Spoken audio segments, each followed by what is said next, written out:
And now, just for you, YK World!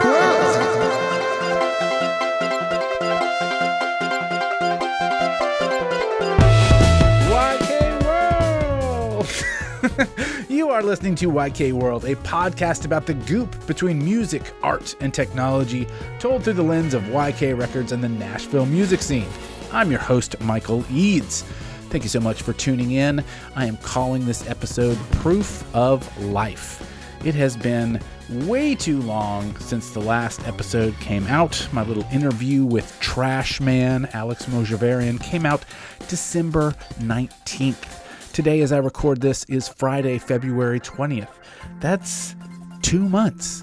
What has happened in that time? I don't want to be one of those guys that says, I've got a new podcast and then can't do a new episode every few weeks and months go by between episodes. That's awful. I don't want to be that, but that is absolutely what I am. You're witnessing it. You've heard it. Your lack of hearing it. I should say I'm recording this on the tail end of being in New Orleans for 5 days, and I've really come down with some crud. They call it the Mardi Gras crud, and it hit me hard. Being around thousands of other people doing who knows what really gets into your system. And, in a couple of years, I'll probably be happy about this. I'll have a very strong immune system, but for now, I'm feeling it. I'm feeling rough, but I am desperate to record an episode, so desperate that here I am at the end of my work day, sitting in my studio with 100-degree fever, and there's no reason for me to do this. You could wait a couple more days, but I gotta get it done and get it out there. All right, so let me catch you up on a couple things. Most importantly, there's new music on YK Records, and if you haven't heard that yet, you absolutely need to hear that right away. So first and foremost, I want to announce that the band Bleary has joined the YK Records roster, and they will be releasing their full-length debut album this spring. We've got 2 singles out as of right now, one called Sugar Splint, one called Bug. Those are both from the album that is entitled Little Brain, and they are excellent. They're very shoegaze inspired, but there's a ton of harmonies. There's a very melancholy vibe to it. There's so much about it that I love, and there's so much about it that I cannot wait for you to hear. They are a fantastic band, and I am really flattered to be working with them.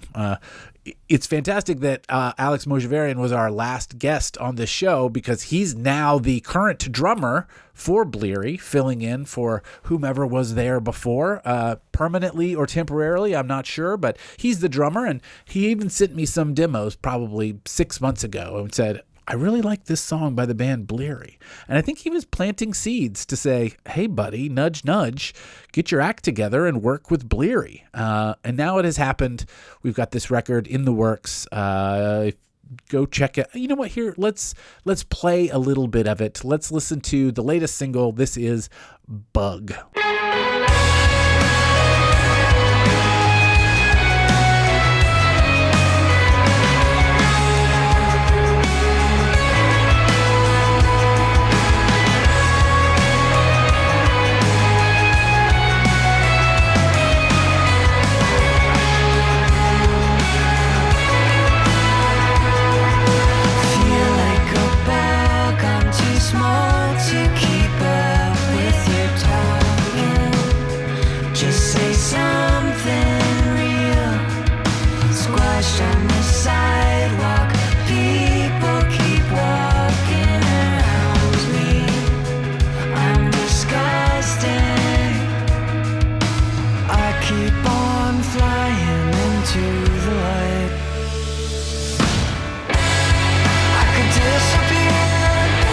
Completely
Okay, that was Bug. Fantastic, is it not? The Sugar Splint is in the same vein, but unique in its own way.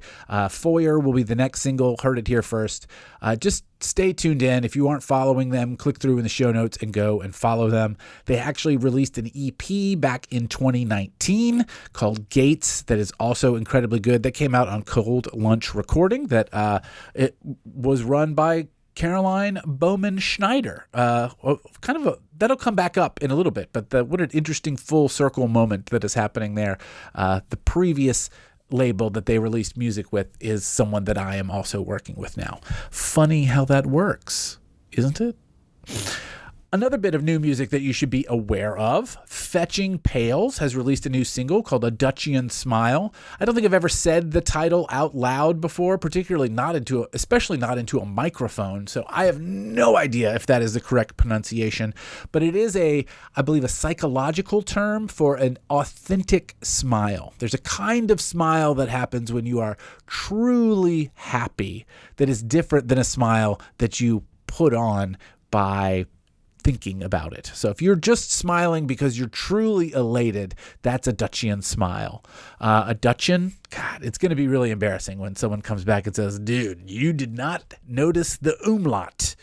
But it's a great song. I want you to hear a bit of it. Hear the whole thing. Let's hear the whole thing right now. This heart is useless. I must have another. And it must be sound and young.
Heartbeat and respiration. Our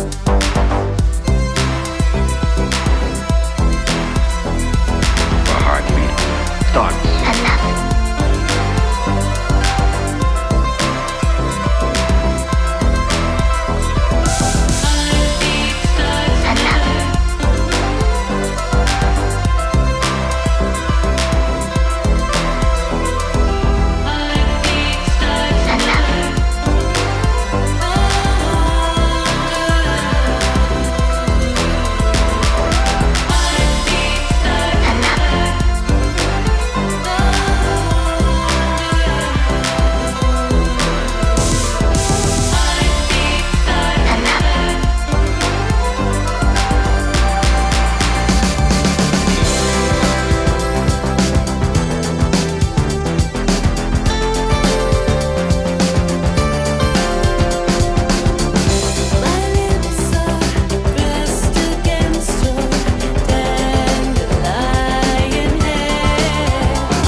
was A Duchenne Smile. Supposedly that's how you pronounce it. Don't hold me to it. That is the, I think, fourth single from Fetching Pails in the last few years as a trio, joined by Andrew Corr and Dylan Smith filling out the group. I really like the direction that they've been going together as a trio. That will manifest as an EP in the future. Again, heard it here first. We are putting some touches on that, but go check out the video for that last track that we just listened to. Jill teamed up with Leah Miller, who you might know from a band. What was Leah's band's name? Oh, Peachy. Yes, that's right, Peachy. If you have never heard the band Peachy, click through in the show notes, check out Peachy. But Leah Miller made this incredible pair of paper mache masks. Jill Townsend, aka Fetching Pails, put a fantastic outfit and costume together to go along with it, and made this wonderful 10 frame per second video that tells this really wild, surreal story set in the forest. It's a cool video, very cool video. My description on a podcast is not going to do it justice. Trust me, look in the show notes and go check it out. And also go through and just click through in the show notes to read more about the song. I will read a little bit for you here, but the song really came from a very cool backstory. When Jill's daughter was 4 months old, she was laying in a crib. She had a Fisher-Price piano at the end of the crib, and she kicked out a melody, a chord progression. And Jill just happened to be filming it at the time, and something about that chord progression really caught her ear, and she created a song, this song based around that kick. And it actually is sampled in the final song that we heard. Pretty fantastic. Pretty amazing little backstory there. Really love that. Go through in the show notes and click through to read more from Jill about the song. I've got a quote up from her about just how it all came together and sort of the history of the song. But that's the gist of it. It's really fascinating. Her daughter's not 4 months old anymore. Her daughter's much more grown up now. So this song's been kicking around for a while. But it's cool that has made its way into the recording and that is the origin story. So that is the latest in terms of the releases from YK Records. We've got the 2 songs from Bleary, the new song from Fetching Pails. Of course, if you didn't hear Zook's new album, Evaporating, that came out in the tail end of 2025, go check that out. All the stuff from 2025, if you didn't hear that, or all the stuff from any era of YK Records. If you've never heard it, go check it out.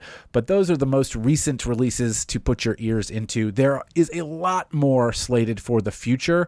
I've got a lot sort of in the hopper. One in particular that is, to me, a very big deal, but I keep holding off on announcing it because I want to be able to let people order it and then get it in their hands immediately. I don't want there to be a really long pre-order window for this. It's going to be really special. And if you were at this show that I helped put on in January, you might have seen it. I'll leave it at that. But that's a great transition to talk about another reason why it's been so long since there's been an episode. I mentioned this on a previous episode, but in January 30th and 31st, I was part of a promotions team called Good Signal, which is myself and Caroline Bowman Schneider, putting together a show that featured Glossary and the Features reuniting for the first time in 10 years. They have not played a show in 10 years, to my knowledge, except for this. And it was a fundraiser for community and local radio, WNXP, WPLN, WXNA. We raised a ton of money. The shows sold out so quickly. They were at this place called East Side Bowl, which is an old Kmart that has been renovated into a bowling alley and multiple venues. So when the shows sold out super quickly in the main room, which holds like 600, 700 people, we wanted to create opportunities for more people to come. We didn't want to limit the event to just those that could attend the main room event. So Caroline and I booked the front room. There is a venue in the front called the 58, and we booked that out with a bunch of YK Records bands and local Nashville bands and regional bands to create more interest to come to the event. There was lots of merch to buy. There were raffle tickets to buy. There was a silent auction. There were DJs in the third stage of the venue, which is called the Low Volume Lounge. DJs from the different radio stations and just the community in general that were playing a bunch of different music. It was insane. It was such a euphorically good feeling event. Not only because all of these bands were coming together to fundraise for local and community radio, but because the week prior to the show, no one could have predicted this, except, well, maybe a meteorologist, but 1 week prior to the show, an ice storm hit Nashville and did some insane damage.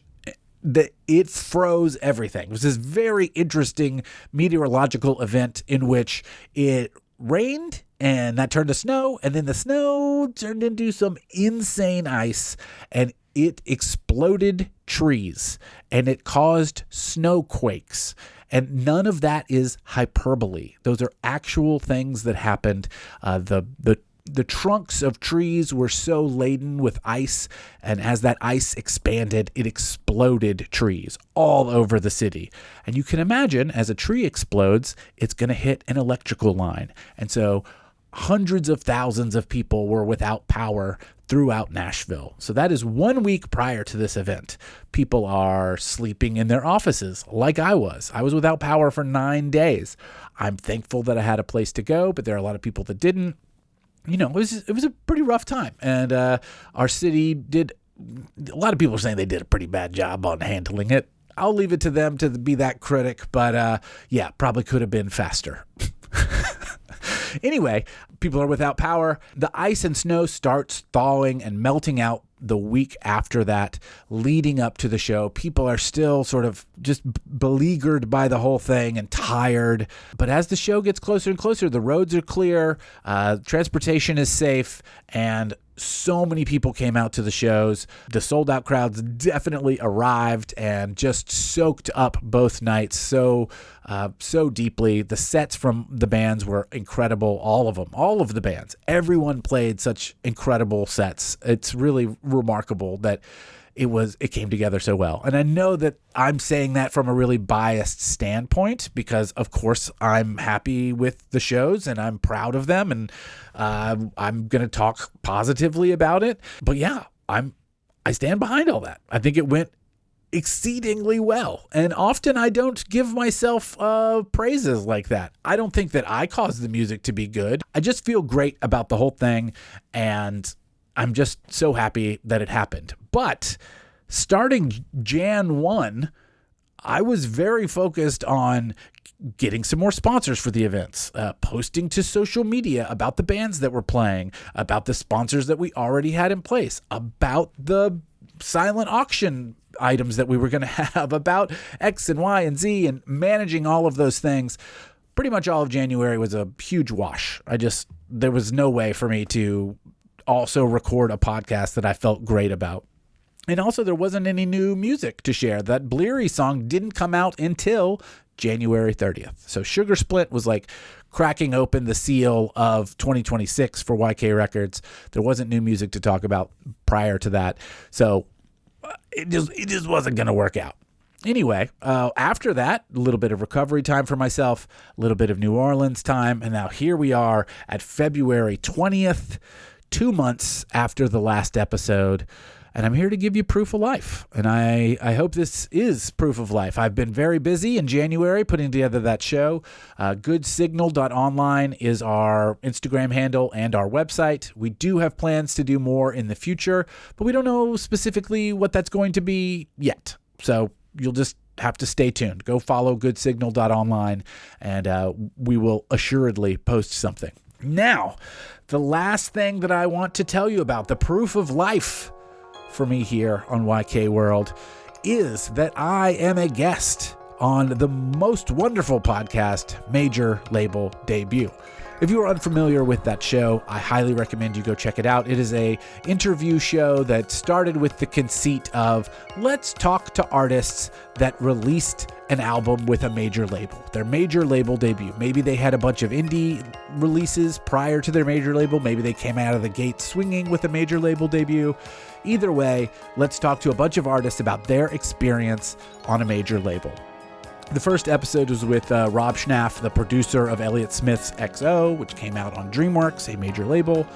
They talked to so many amazing artists about their experiences with major labels. Now, obviously, in the case of Rob Schnapf, they could not talk to Elliott Smith himself, but they did get an extremely great insight into what that experience was like. They talked with Dave Pirner of Soul Asylum. They talked to Mark Arm and Steve Turner of Mudhoney. It's really, the list is long. They have a bunch of great episodes. Graham Wright is the host, and he is from Tokyo Police Club, a band that I think is quite wonderful and does a wonderful job of talking with everyone. It's also produced by Josh Hook and a man named John Paul Bullock, whom I've known on the internet for, I don't know, 15, 20 years. Just an internet friend. I've met him in real life, but he came from the internet as far as I'm concerned.